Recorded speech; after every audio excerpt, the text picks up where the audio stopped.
Have you ever stood in front of a mirror and felt that something was off? It isn't necessarily about what you're wearing or the reflection looking back at you.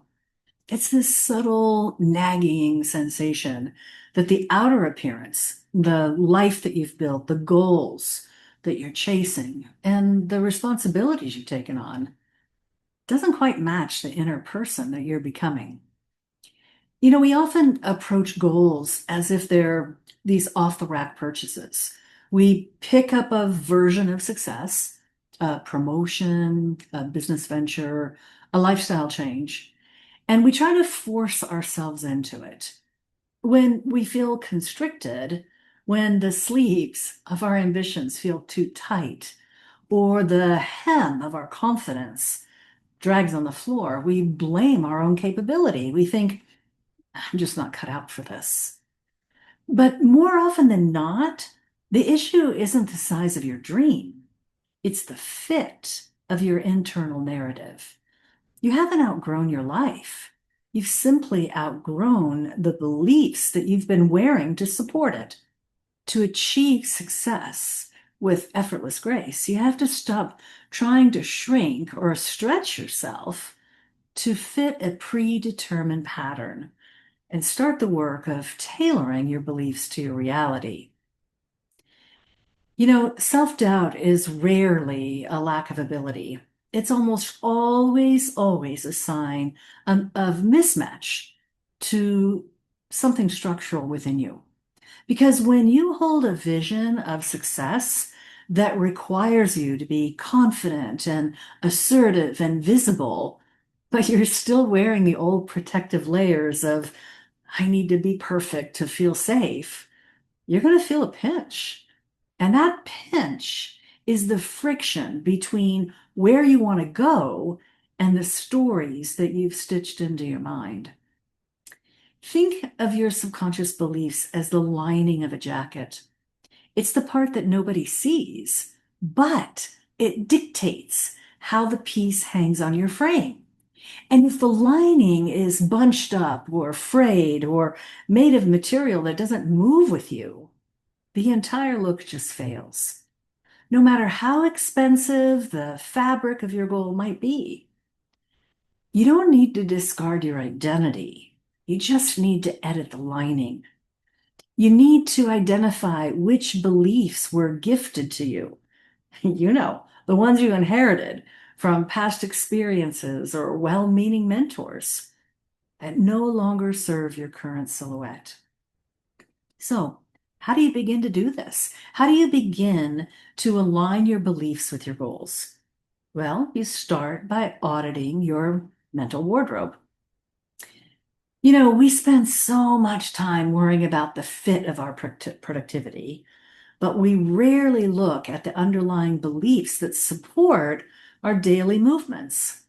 So, first, take a quiet moment to just observe your internal reaction when you face a new goal. Do you feel excitement or do you feel that tightening in your chest?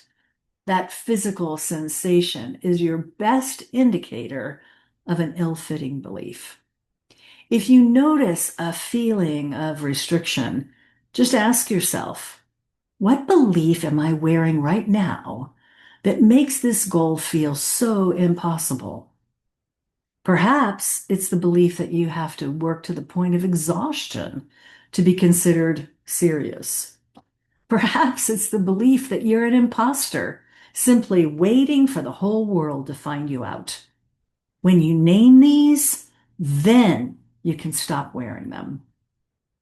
And once you've identified a belief that doesn't fit, you don't need to throw it in the trash. I mean, often these beliefs were protective. They kept you safe when you were younger or maybe at an earlier stage in your career. Instead of discarding them, we refine them. We let the seams out where you need more breathing room. We take the fabric in where you've grown. So consider these practical steps for your inner world. First, the hemming process. Identify the old behavior that feels too long. a habit of maybe over explaining your worth or apologizing for your presence.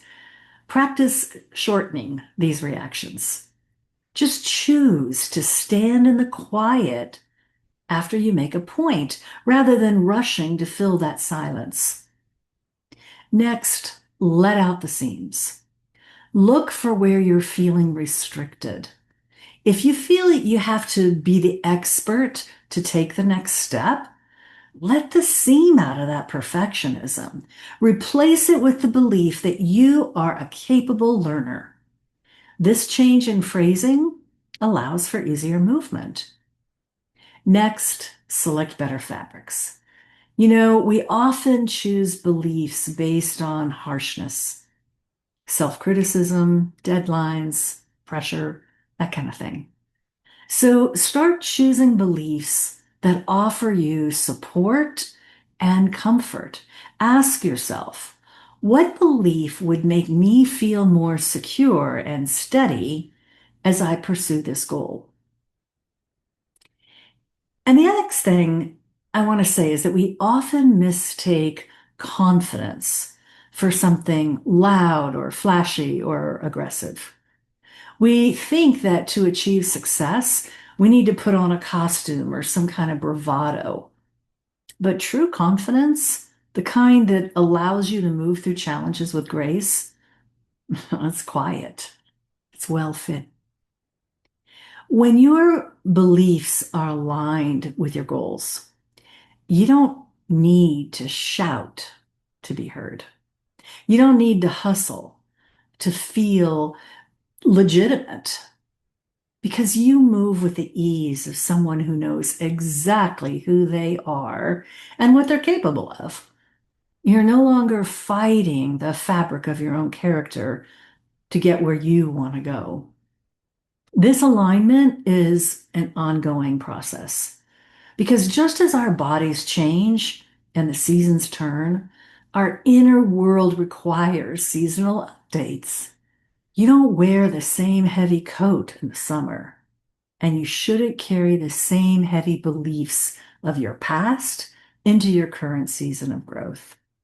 Because growth isn't about becoming someone new. It's about revealing the person who's always been there all along, simply hidden under layers of outdated conditioning.